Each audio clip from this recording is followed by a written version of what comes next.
Welcome back to another episode of The Lofty Lender. Today I am joined by Anna Thomas. Anna has been a licensed real estate agent since 2014, deciding to get her license after doing several historic home renovations with her husband. She loves homes and everything they provide, an opportunity, a safe place, a background for memories that will last a lifetime with family and friends, and so much more. She has years of experience with buying and selling not only in the Des Moines market, but other areas as well, along with experience in remodeling, new construction, and investment properties. She would love to put these skills to use, helping you navigate your home purchase or sale. Welcome to the show, Anna. Thank you. Nice to be here. Yeah. Great to have you. So, hopping right into the business and beyond segment, what led you to get into real estate? Why did you want to become an agent? I've always had an interest in homes and architecture. I like people. I like, that aspect of it too. But yeah, kind of like you said in the intro, my husband and I did several historic home renovations in Missouri, where I'm from. And after doing a couple of those and having somebody else sell them, I was just like, well, I'm just going to get my own license and sell them for myself, and thought maybe that would be it. Wouldn't necessarily take it further than that. And then when we moved to Des Moines, decided to do it full time. So you're with LPT. Why did you choose joining Kyle's team? So I met Kyle when I moved here the first time through another agent. Like I said, I'm not from here, so I didn't have, that sphere of influence. So felt like a team was the best option. It hit it off with Kyle when I met him. Felt like it was a good connection. He obviously had been doing it for a long time, knew what he was doing. I think he's a great agent. And just kind of worked out from there. I did move away for a couple of years and kind of stayed connected with him. And then when we found out we were going to move back, reached out, and he had a spot on his team. So it just has it's worked out over the years. It's been a good thing. Isn't that spot always open? Like there's more agents you can always add to the team, right? Yeah. No, he's always looking to add, and was happy to have me back. So yes, it worked out great. Awesome. So usually the pitch to get you to become an agent is, hey, who do you know? Who's your sphere of influence? Who can you reach out to buy a house? Mm-hmm. You just mentioned you didn't have that sphere of influence. So walking into this, were you just completely blind and didn't realize that you really should have had that maybe to make yourself better? Or do you think it helped you? Yeah, I knew. I mean, I think that's why I hesitated even in Missouri, doing it full time. My degree is in dietetics. I worked in a hospital set, nothing to do with this field, but did not enjoy it. But really didn't take the leap to do this full time because I knew you needed, who do you know? And moving to Des Moines, knew that was going to be a challenge because I didn't have lots of family friends here to pull from. I called for sale by owners when I moved here, and did get a couple listings that way. But ultimately that was what I was hoping to get from the team setup was, hey, they, obviously they've formed a team because they should have leads to, help pass on to other agents. And I think that's once you start meeting people, I bought online leads. So I know some agents don't love that because you don't have the relationship background there. You're forming that when you meet them. But I think it's a great way to meet people, and you can, continue those relationships that you form from doing so. It's worked out. So then how do you gain that credibility when you meet them, say right at the house? I think just getting to know them, getting to know their preferences, just conversation. I think once they see I'm genuine and that I want to get the best thing for the, I want to help them achieve their goals. I think they can sense that honesty, when they meet me. So I think, just through conversation initially, obviously the more you show them and the more you get to know them, but yes, it can be a little challenging. You've never met this person. I think sometimes agents in general can get a bad rap of they just, it's all a money thing. They don't care about the other aspects of it. So just showing them that I do is And again, it's worked. So Love it. So, have any of those relationships you've made with your customers that are now closed, have any of those turned into friendships that you know talk to outside of focusing on their house or anything from that? yeah. I mean, there's clients. Obviously, when you're doing, meeting people that way, you're meeting all kinds of different people through lots of life stages, and so there's some that, and they'll still reach out if they have questions or they know I'm always there, but those maybe in my same stage of life, yes, I have formed friendships with after the fact, and still see them. I mean, we do client events on a yearly basis or a couple times throughout the year. So even just those that maybe I haven't formed a stronger friendship with, you're still following, Yeah, for sure. seeing them afterwards in a different setting other than, purely home focused. So, getting into the home, you have your husband. I know you mentioned you have a few kids. Hmm. I've had a coworker here in my office tell me, "Hey, man, you just got to wait till your kid gets into baseball or basketball or whatever, and then those parents are going to want to do loans with you, and they're going to want to work with you." I'm just that guy that I go in there, I watch my game, I focus on my kid, and I don't really talk to the other parents. How do you like use that as an opportunity to say, "Hey, we're sitting here. Let's just talk about real estate. Let's talk about your house while we're Yeah. watching our kids play softball I, or whatever." so I'm not great. I'm kind of like you in that I'm not, I don't know. And I've told people this before. I don't ever want to come off as like salesman-y, or that's just not my personality. I think those conversations can develop naturally. So my kids are school age now, and one of them's into sports, and so yes, you do have, you chat with other parents while you're watching the game, or we've got a group we meet at the bus stop every morning. We've kind of made friends with, and all the kids in the neighborhood play, and they all know I'm an agent. So they'll come and ask me questions and initiate the conversation once they found out this is what I do for a living. So I think just some of that occurs naturally. I don't know that I've like built my business on, like, I've not banked on me selling to all these people to sustain my business. I think it's just kind of an added bonus that if it works out and they want to use me because they know this is what I do, and then that's great. But I don't necessarily focus on that to be, my main clientele. Do you involve your family in other ways in your real estate work? Yeah, somewhat. We still do some flips and renovations in Missouri. We just finished one, and then we're currently working on one now there. So I mean, my husband definitely very involved. He kind of spearheads a lot of those. But yeah, the kids will come help or have helped in the past. I mean, the older boys, grew up in just nonstop renovation on homes we were in. So yes, to some degree, they're involved in that side of the business. What made you fall in love with the home renovations? Did you have somebody like a family member or something that kind of grew up? Like, you had to grow up in that stuff? I love to do that stuff. I suck at it, right? So you've got to grow up around it somehow, right? Yeah. My grandparents were very instrumental in I'm from Hannibal, Missouri, so it's very historic, Mark Twain Yeah. land Yep. town, very tourism focused, but they were both pretty instrumental in doing some renovations, getting tax grants and things like that for renovating the historic Main Street in Hannibal.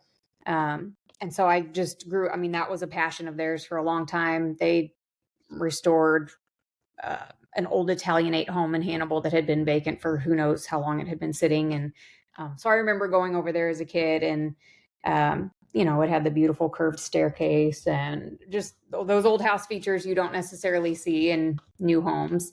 So I think that's where that love started. Yeah, I can't imagine renovating something that's like that. That's a curved staircase, and you're trying to refinish it or something like that. That's got to be a Yeah, challenge. it's a labor of love for sure. So, what do you like to do outside of renovations and whatnot? Like hobby wise, do you golf? Do you spin? Do you crochet? I don't know. I do none of the above, but I do like to run. Um, I don't know, just spending time with family. I don't necessarily have, other than, I mean, we work on houses a lot, design in general is a hobby. We're doing some stuff to our current house now. So I'm always looking at ideas and stuff for that. So definitely just design in general is a hobby. But yeah, I like to run. I like to read, cook, kind of your normal. I don't know that I have a awesome, like really cool hobby to share with, with everybody, but kind of your normal. I like to travel. We're going to Germany in a couple months. So um, we do like to go on trips as a family. Yeah. You've got kids, so it's impossible for Yeah. you to have hobbies, right? Yeah. I don't get a whole lot of free time. So how important to you then is that work-life balance? Have you kind of set yourself up with a schedule saying, I'm not going to work past 8 o'clock, I'm not going to work before 8 or something like that? I try. I'm not good at that is one area I struggle in, just have from the get-go. It's hard for me to shut it off. If Hence the somebody reason texts we're getting me, the dings that are popping up right now. yeah, Yep. yeah. Which, sorry, I should have turned my computer off. I turned my phone Got down. to give you a hard time. So yeah, if somebody texts me and I see it's like I can't focus on anything else until I respond. So, and that's not necessarily a good thing because I do think that work-life balance is really important. But yes, it's something I continually struggle with. I don't have much of a work-life balance, to be honest. Fair. All right. Funny, weird question for you. So a major sports team needs your advice. What area of expertise are they looking for to improve with their team from you? Oh gosh, of course you would ask us sports related. So another little tidbit about me. I do not like sports. Not a fan. My husband It's a running loves. coach. It's a running coach. Okay, That's all a right. sport. I guess I could give them advice on nutrition since my background is in dietetics. It's been a while. It's been about I don't know, 6 years since I've been out of it altogether, but I could give them advice on nutrition, fuel to better performance. So you're working with the online leads. You're getting some people probably starting to turn over where they're selling that you maybe have sold them a house years ago. Mm-hmm. What are the goals with your business? Are you trying to get away from the online leads and getting more into referral based, or do you really enjoy those online leads because you've got to get the practice going? Like, what is that goal for you? I think there's always a goal to gain more referrals and have that be a larger portion of your business. I think again with that type of client, you've already got some of that relationship established, and so I think that can make the transaction a little easier overall. You have an idea of the personality you're working with, but I don't know that that's a primary goal to completely transition from online leads. I do enjoy them. I like that I meet all kinds of people, different life stages, different goals with what they're wanting and why they're wanting to purchase. I think with those online leads, it's always like you never know when they're coming in, or it makes that work-life balance a little bit harder, but I do really enjoy it. So I think that'll always be a part of my business. Awesome. How do you plan to balance your personal aspirations with your professional ambitions? I don't know. All right, pause. Okay. That wasn't the question I was going to ask you anyway, so I'm going to count this down and we'll just I jump was through gonna say, this yeah, and I'll cut this out. cut that out. Sorry. It's like deer in the headlights. All right, ready? 3, 2, 1. Are there any specific milestones you aim to achieve? Like, I tell myself I'm going to sell 30 houses a year, or I'm going to get 5 listings because I focus mainly on buyers, so I want to try to focus on something. Is there anything like that? Yeah, I always set a yearly goal. I kind of just do. Like I like this, and I'm not great at like big picture, so it's like every day it's like, okay, what am I going to accomplish today? Or so I will say I'm not super specific in my goals. But I think always there's a number for the year you want to hit. I'm not even great about breaking it up into like, so for this year, 50 is my goal. I sold 45 last year. I don't know. I think markets obviously always changing, but maybe changing some still this year. And just we'll talk about it in a bit, I'm sure, but proposed changes to the industry coming. So you just never, sorry, you're going to give me crap about these notifications popping up. So yeah, big picture goals, definitely. But I'm not great about breaking those down into more specific goals. But yeah, 50 total transactions for the year is kind of my blanket. And then what can I do day to day to get there? Yep. So I'm going to give this episode to Kyle, your boss, and I'm going to make sure that he understands that he needs to work with you on setting more specific goals and turning off your phone. No, I'm kidding. Yeah, I knew that was coming. All right, so getting into the quick pick segment here. I've got 15 just this or that favorite type questions for you. Give me the first thing that comes to mind. If you want to expand upon it, you're welcome to. Otherwise, we can move on. So First one up, we've got ice cream or froyo? Ice cream. My family owns an ice cream parlor in Missouri. Still, I grew up working there. I love ice cream. I actually just found out about this, and by the time your episode comes out, it's going to actually happen. It's going to happen, I think, the day that your episode comes out. But did you hear that Schwan's is no longer going to exist? Schwan's is closing the doors for good. I did not, but I will say that that's not super surprised. I'm kind of surprised they've sustained it for this long. But yeah, it's an end of an era. I don't know. We grew up like that was the highlight of the day, the Swan Man coming by. It literally brings a tear to my eye right now just thinking about it, because I have a quick Schwan story. I grew up on it, right? My parents had it all the time. And I used to eat just a ton of ice cream. And so in college, I had an apartment, and the guy would show up every other Tuesday.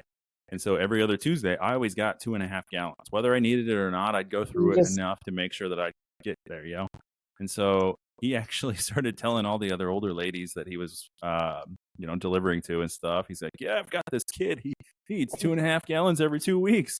And so I was just known as the ice cream kid for a while. That's funny. That was when I was young, and I could eat that and not gain a pound, so it was great. Yeah. But yeah, there goes my Schwan's, man. I'm so sad. Yeah. Fixer upper or move in ready? I think we know the answer. Yeah, fixer upper. Even though I complain about it after the fact. Why did I do this? But every time, fixer upper. Biggest pet peeve? I got a lot of pet peeves.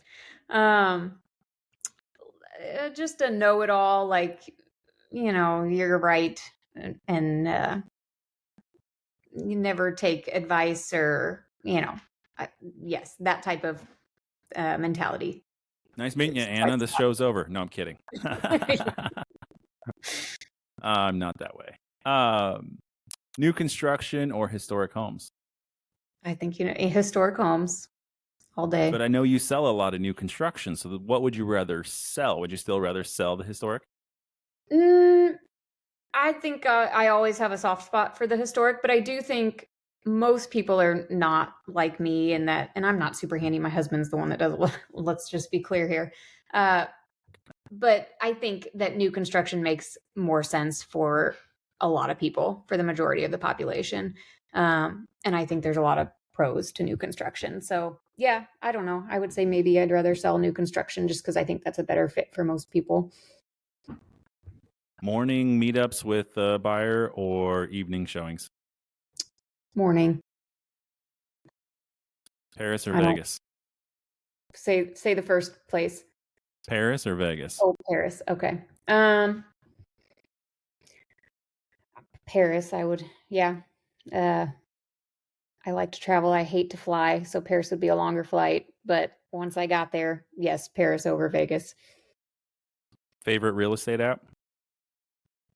Zillow. Preferred method of communication with clients? Texting. Dream car? Oh, goodness. I don't know. A Lincoln Navigator, a large SUV of some sort. Got it. I was thinking, some sort of classic car, right, to go along with your historic homes, maybe, a 56 Chevelle, something like that. No? Okay. No, not a huge fan. Mountain or beach vacation? Mountain. Favorite book or podcast about real estate? Like any favorite that you have out there? I've listened to Bigger Pockets. They have like a couple different offshoots, but that's a pretty good real estate podcast I'll listen to sometimes. Ideal way to spend a weekend? I think just low key with family. You know, I think I like being caught up for the week. So even just like a weekend where we run around and get, errands ran and get the house ready, or do little projects around the house. Maybe my kids don't love that, but that's a pretty nice weekend for me. Favorite kind of pizza? Veggie, I would say, or ham and mushroom. Maybe a tie between those two. Did you put fruit like pineapple on your pizza? I do like ham and pineapple. I know that's a You're big, one of those like, people. so yeah, I'm one of those people. Singing in the shower or dancing in the living room? Singing in the shower. I can't sing. In the shower, everybody sounds good. It's fine. Right. Hot summer day or cozying up to the fireplace in the winter? Fireplace in the winter. Ditto. Love that. Yep. All right. So that covers the this or that. Getting to know you was awesome, and I loved getting to know more about you. And it seems like you've got a lot of ideas and everything's kind of geared towards those historic homes. You really like people. You like working with those historic homes. You like helping people find projects. Really, it sounds like you're helping your husband find projects all the time. But all that said, there's been a big project underway with our trending topic. So with the NAR settlement and the upcoming changes effective July 1st, how do you anticipate these new regulations will impact your day-to-day operations as an agent? So I think there's still a lot of unknown with it. I don't think any of us know how it'll impact our day to day until we get there. I think there's going to have to be a lot more communication than maybe what now it's like we can schedule stuff via an app. It's easy. Sometimes you don't even talk to the list agent before you get a showing set up. So I think more communication will definitely have to happen with the other party. I mean, the selling agent, but then also with your clients. I think I myself am going to have to continue to work on just how to explain the changes to them, have that conversation with our team and myself, doing a lot of, again, these online leads where you don't know these people, you're meeting them for the first time. Just more communication with explaining these changes. Part of the changes are you're supposed to get a buyer's agency agreement signed before even showing a home.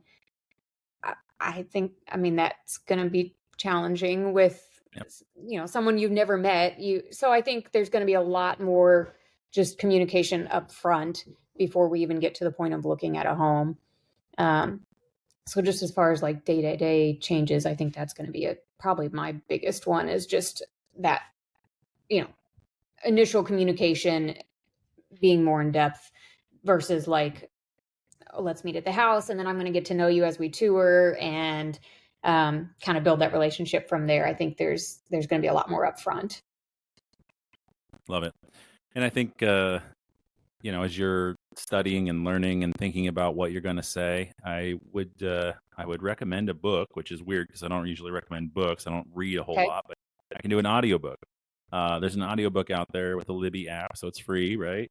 Mm-hmm. And it's called Magic Words. Magic Words is a book/audio book that helps you to understand how changes, slight nuances in specific words can impact a person's feelings.